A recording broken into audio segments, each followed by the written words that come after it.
Ito, siyempre, magrespeto tayo sa'yo kasi ikaw may-ari. Purgahan ni technician ng baboy nga darawa.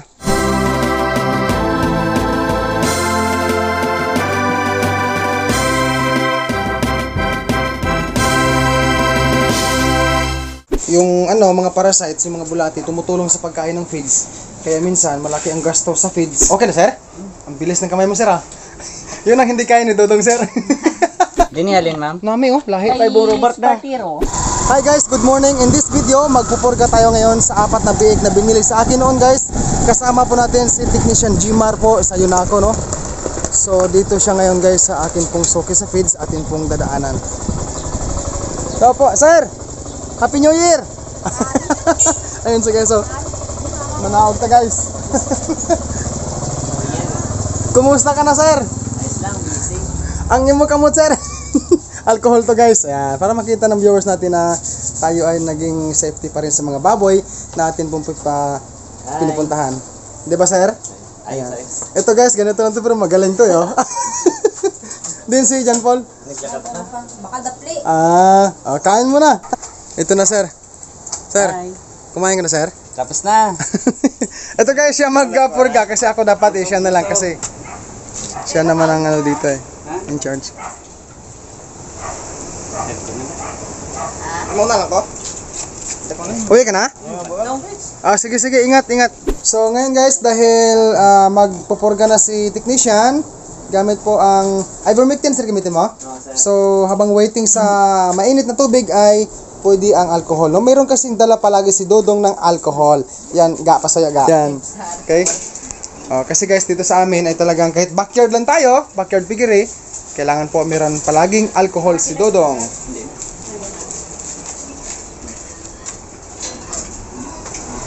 Pila, sir, ka ml lang mo iturok? 1 ml. Siguro, tayo na siguro 20, di ba? Sobrang, sir. Ay, masulod ka. Diyan ka kami sa lesminto. 1 ml ta, 1 ml. 1 ml. Ivermectin, 1 ml. Tangi beray. Hindi come on. Ano ba bawal tapos? Bawal. Bawal liguan, ma'am, 3 days. Sila nakaligo niya. Okay na, sir? Ang bilis ng kamay mo, sir, ha? Yun ang hindi kaya ni Dodong, sir. Di mo labot? Ubus ito? Tapos na yun. Ang darwaja, tapos rin? Hindi pa. Yung isa pa lang. The birds. Ay, hindi ka palapot. Layo, sir. Ito ba na feeds, ma'am? Bed? Yun.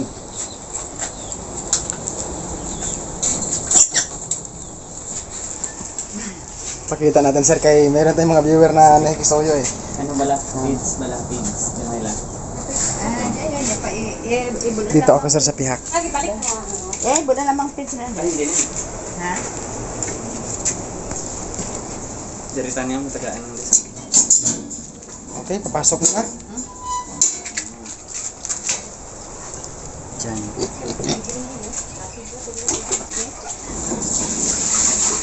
So, bawal liguan ngayon hanggang bukas. So, 3 days. Simula ngayon, bawal paliguan, ha? Merkules, Webes, Bernis, Bendo, mga Domingo. Wednesday ngayon. Wednesday, Thursday, Friday, Saturday. Domingo paliguan. King's Vita Plus Animal Feed Supplement. Pinaligo mo na niyo, ma'am. Oo.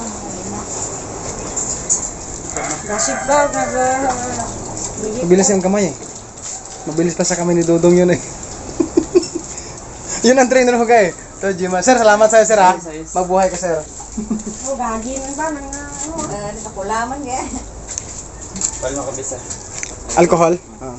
Kasi guys, yung mga simpleng kaalaman ni Dodong po sa pag-alaga po ng baboy, mga simpleng idea, munting kaalaman ay, ang iba doon ay kay Sir Jimar po galing yun na sinir niya sa akin, tapos binabahagi ko rin po sa mga viewers dyan, mga baguhan dyan. Hindi lang pungod niya pagpaligo. Initan na sila. Ibig sabihin nga, ang purga na tinurok sa kanila, yung ivermectin, pag kumalat sa katawan yun, init talaga pakiramdam nila. Tama ba ako, sir? Oo, sir. Patay mga parasite. Mga parasite, patay. Kaya yung mga parasites, yung mga bulati, tumutulong sa pagkain ng feeds. Kaya minsan malaki ang gasto sa feeds at marami ang kain sa baboy pero mabagal lumaki dahil nga sa mga worms.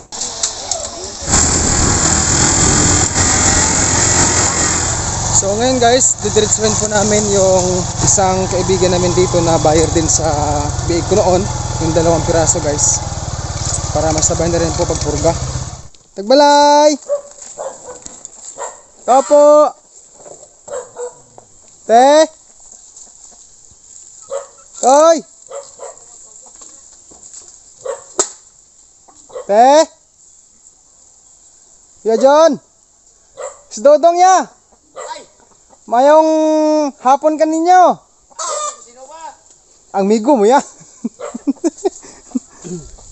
Diyan kami kay maano kami sa baboy. Makumusta sa baboy mga nao? Makumusta sa baboy mo? Oh, may ano ka na gali oh. Para wing pin. Oh, Dave. Para sa inahin. Amo yang ginbakal mo? Ayos. Sir, may hapon. Kasama ko si technician sa Pigrulac si Sir Jimar. Wala pa ni na purga baboy mo ang ako niya? Ti okay lang kanimo purgahan na technician? Hindi masuro eh. Para mas nami ang pagbahol na. Wala libre. Libre, ma'am. Wala yung panukot. Amo na sarang yang dumalaga. Tako no? Ay guys, gandang baboy guys oh. Yun pa agas ni Ray. pabayaan Budget ka na. Di pa bachitan ko ana ina matambok ko ni. Mangani pa Ano madagugan. na pakaon mo, sir? Ang kuan ang tiki-tiki la kag kuan kag guwer. Guwer. Gestation mo na sa, sir. Oo. I-gestation mo na sa. Yung tiki-tiki guys, yun po yung rice bran sa English ha, yung mga kababayan ko dyan na baguhan. Rice bran tiki-tiki. Nami sir no? Sulit baboy na eh. Agas ni Ra. Napaniwang nga nira ay ano. Hindi na, ma'am. Hindi mo pagpaniwangan. Okay na. Okay na yan ang katawan niya, good size. Yan guys, ang Okay ganda. na. Ano lang kasukab-sukab gani kaon na karao. Good size. Kasi sinabi ko sir sa kanila kay ati ano, sita kay Migo John, ipaubos na ang grower nga. Di ba grower ang pakawan mo? Kag tiki-tiki. Oo. I-gestation mo na. Pero may tiki-tiki kung gusto mo haluan mo gyawon. Pwede man. Pero sa ako tara kambay. Sa gestation, Mas barato na sa, ma'am, compare mo Mura sa yan eh. grower. Dinihalin, ma'am. nami oh, lahi. Kay Robert na. Partiro. Partiro. Sa Barbasa. Hindi Hindi just dyan lang. muno. Muno. Mauna oh. Intaw. Nami nga. Kag dito guys, maganda yung babuyan ni Migo John kasi maraming kahoy, may kawayan, may mga tanim-tanim. So malamig po sa baboy. Tabi ako pa kaniya. Ay labog na gay. Gag. Mag-add ka pa dito. Oh, diyan. Pagturang. Maganda. Ito, yeah. Siyempre, magrespeto tayo sa'yo kasi ikaw may-ari. Purgahan ni technician ng baboy nga darawa para mas mabilis ang paglaki. Yeah, laki na guys, oh. Ito guys, kapatid to sa aking mga baboy na 4. Tapos yung 4 kanina na amin pinurga doon sa kabila. May drinker saan dati? Big drinker? Tingin purgabi dito, dong. Ha? Purgabi. Oh, itong mga ano pa lang eh, mga 1 week Oh, tapos kay na para wala. na namuga naman mga 11. Humaba na yung katawan. Lumalaki na rin yung mga puta nila. Oh. Sir, Kang. Feeds. may feeds ka, Ang Koy? gamay lang. Ang gamay. Ngayon, gamay feeds para sa idik lang ha. Nang ano wow, babaw. Ini plastic ni. Nami. Mami no? Nagagas ni Ra yung nyang tao na. Dinuinan. Ay ko ba yun? Ano man ka? Ilang buwan na nga to, te? 4 man ma. May ka na, ma'am. Sa pabusong ano? Hindi. Hindi ka na. 10. Ang bayan ba kay? 5 months daw kananda. Mo nga hindi rin Mag 5 months daw guys sa kanila. Sa pag-alagan nila. This coming February 10. Good size sir no? Good size ang ano niya, ang gelt, yung dumalaga. Ganda oh. 120. 120 kilos. Sarang no?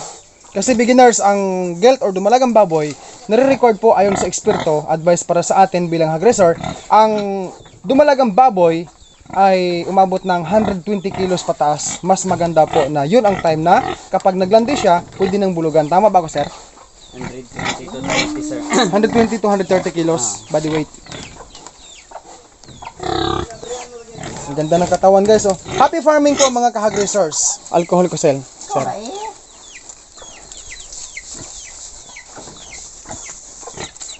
Diba, sir?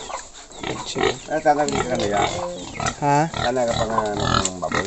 Technician ko sa ano. Sa Tanag ginambal mo kanimo nga gatudlo ka na ko sa mga baboy nga teknik ano.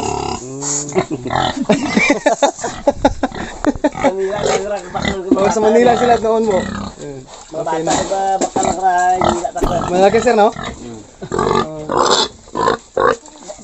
Pag kita kong butulong.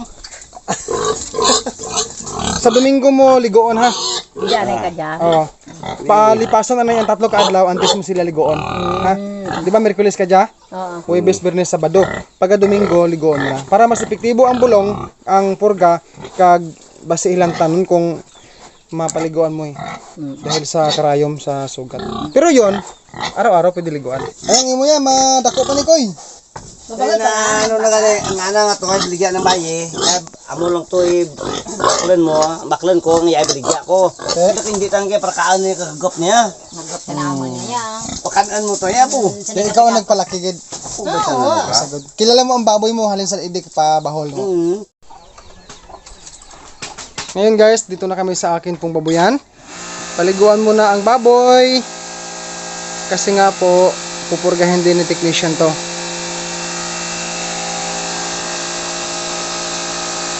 Ito guys, yung bunso. Lumalaki na rin siya kahit papano.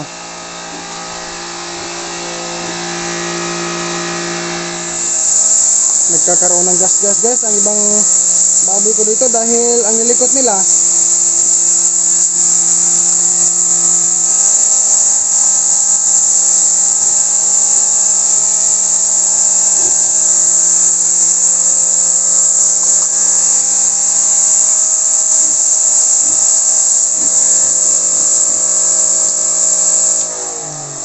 one ml na sir.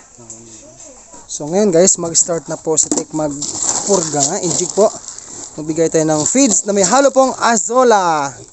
Yun guys, ganyan ang color ng feeds kasi nga po ang azola ay kulay green kaya parang nagalagom ang feeds. Dik. Tubigan ta kadali sir. Ha? Tubigan ta kadali. Kinaanad sila sa tubig. Okay.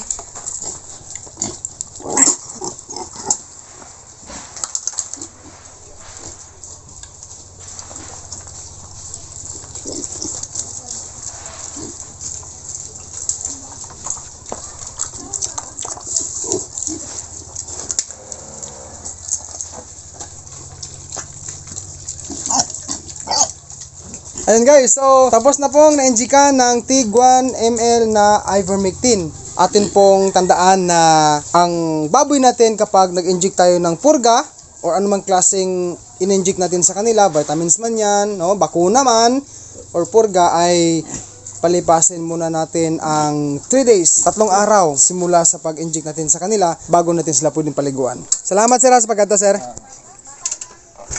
Ma-update na lang ako. Ingat sir ha. And guys, umuwi na si technician. So guys, ang pagkato ng technician dito, yung kanyang pagpunta ay naka-disinfect po yan sa amin dito. Ang King's Beta Plus Animal Feed Supplement mabibili po sa Agribit Stores nationwide. Meron din sa Shopee Online at sa Facebook page ng King's Beta Plus Animal Feed Supplement. Nasa description po ang link kung paano po ito gamitin sa atin pong mga baboy. Okay? So guys, maraming salamat po for watching this video. Kung hindi ka pa ho nakapag-subscribe, mag-subscribe ka na po and hit the bell ring for more upload. God bless po sa ating lahat.